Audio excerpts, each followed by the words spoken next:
Hello and welcome back to another episode. Now, today is a really sad day.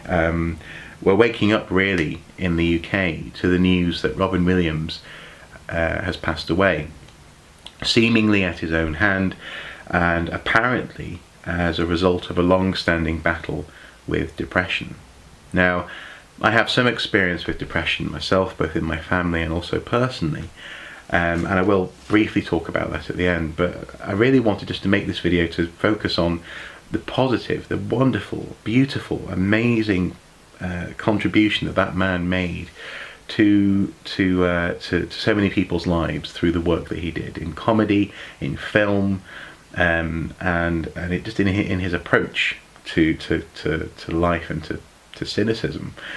He really made such a big difference. And I suppose actually both for me and also happen to know for my brother as well, some of our formative comedic memories come from Robin Williams. Of course, starting with Mork and Mindy for us, seeing him on Saturday morning TV as this alien was brilliant. Some of the jokes went obviously completely over our heads, but an awful lot of the physical comedy really stuck with us, and we'd go around doing impressions of Mork, frankly boring the crap out of our aunts and uncles and grandparents. But we loved it. We just loved it, and we loved him. And funnily enough, the development of his career kind of matched the development of, I suppose, me and to a certain extent my younger brother, our generational requirements. It's kind of strange, but when we were old enough for something, he was doing it. So I suppose the next big stage would be, for us at least, in terms of our awareness of Robin Williams, was films like Aladdin, Jumanji, and Hook. And all three of those films were roles which were incredibly important for certainly for me. The genie, the character of the genie, the quick fire humour combined with the beautiful animation, of course, but also the performance given by Robin Williams, which no matter how young you were, you understood the tragedy of that character as much as you understood the humour. He was undeniably hilarious, absolutely brilliant. But also you really got the sense of him being tied to that lamp. Was it phenomenal cosmic powers? Eeny, beeny, living space. You got it, and this was really the power of Robin Williams. He could speak to you, no matter your age, and really portray a truth.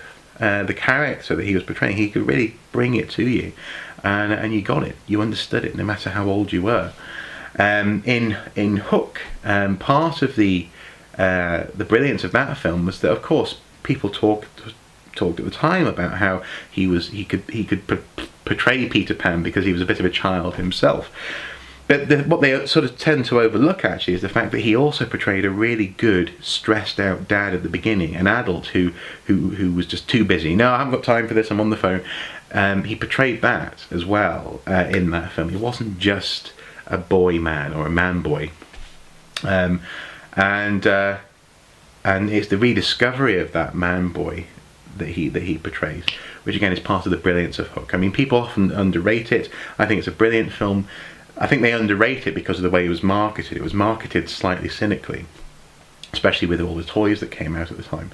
But as a film, wonderful, and certainly I think superior to some of the more recent adaptations of the Peter Pan story. Jumanji, amazing, and again on so many levels. On the one hand, as a young child, you could watch that film and you got the humour of it. You got the physical comedy of this man popping out of a board game, looking dishevelled and being freaked out at these animals, and being a survivor. But the older you got, the older I got, when I entered my teens and became an adult, I really understood actually that the power of that performance was that we never saw the boy in the board game. We saw him get sucked in, and then 20 odd years later we see him pop out of the board game again.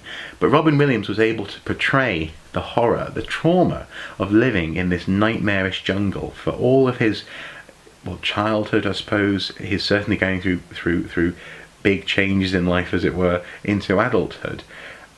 He portrayed that brilliantly, and you got all of it. You really felt as though he had been living there.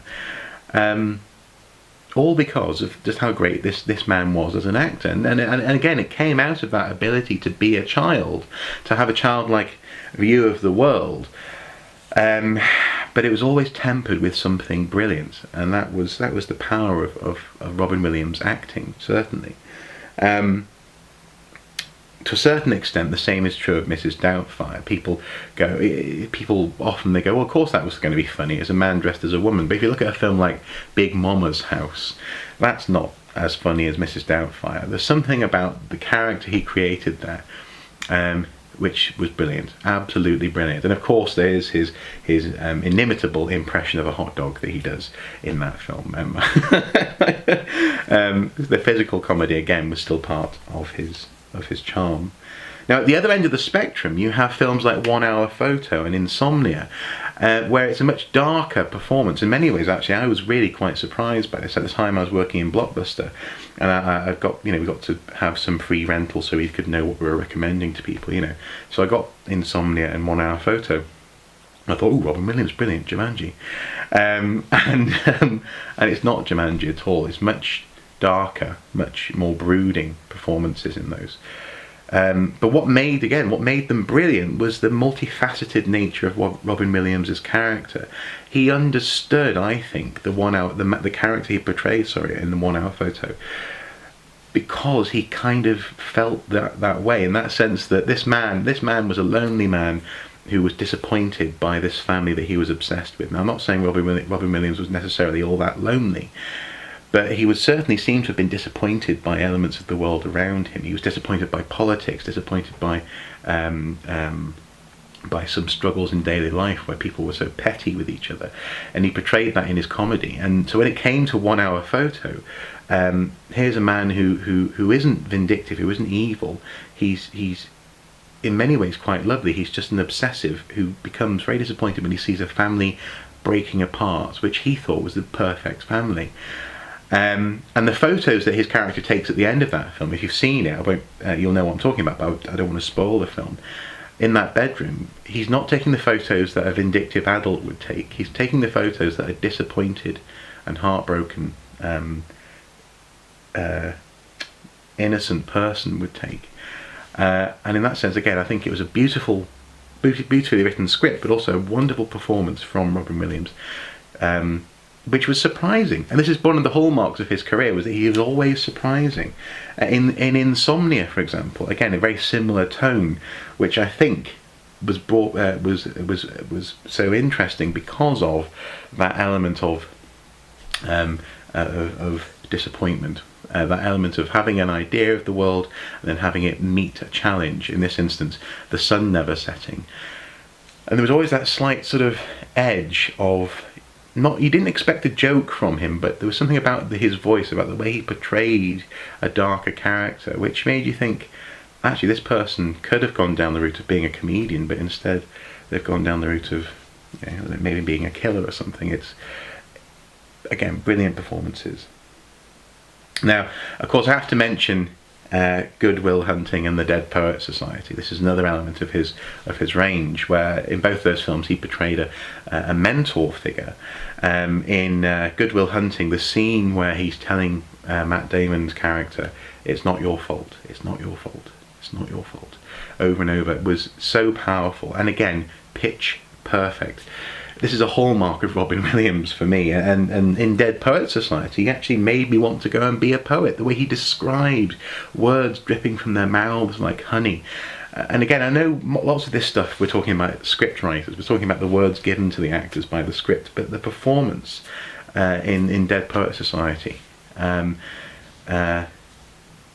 unmatched, and probably will never be matched again. It was just brilliant. A man there, again, all about disappointment, all about someone not quite meeting the world on the terms that they would like, or rather the world not meeting them on the terms that they would like. And in some ways that kind of is what I think Robin Williams was all about, was a beautiful, wonderful, innocent character meeting a world which was less than that.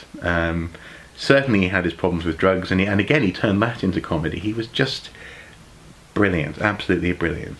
Now, of course, one last thing I'd like to mention is he loved video games. I I've already spoken on this channel about how much I love Zelda.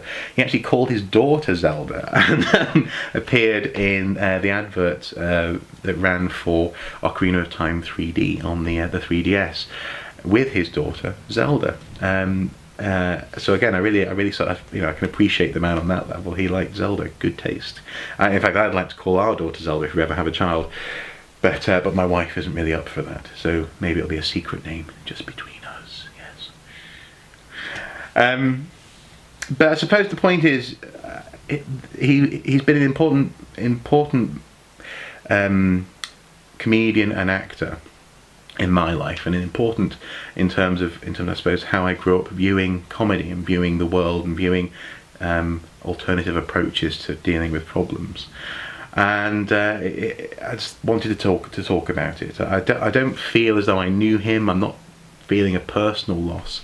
I'm just feeling a general loss, and it's a true tragedy, and his family must feel terrible. Now, just very briefly, in terms of the depression, if you're feeling at all like he must have felt, if you're feeling as though your life isn't worth living, don't do anything.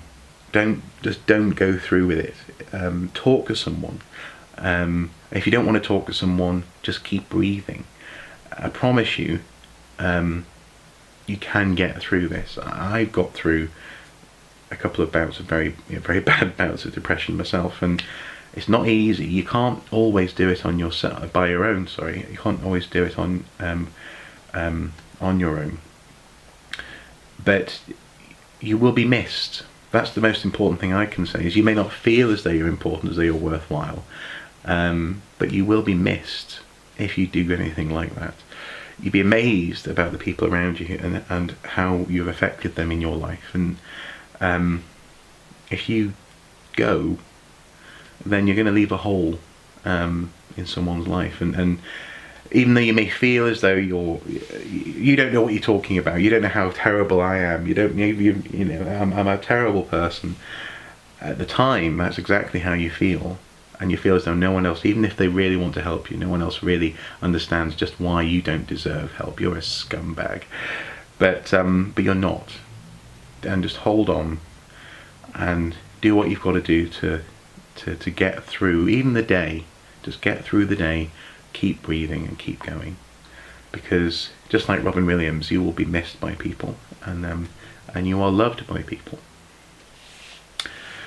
Anyway, so that serious element off to one side. So I thought I'd just make this video just to log and to record my thoughts and feelings about Robin Williams passing, and also as well just to, I suppose, record and to pay my respects to a great man, a great comedian, a great human being who has passed away. So as ever, until next time, do take care. Bye bye.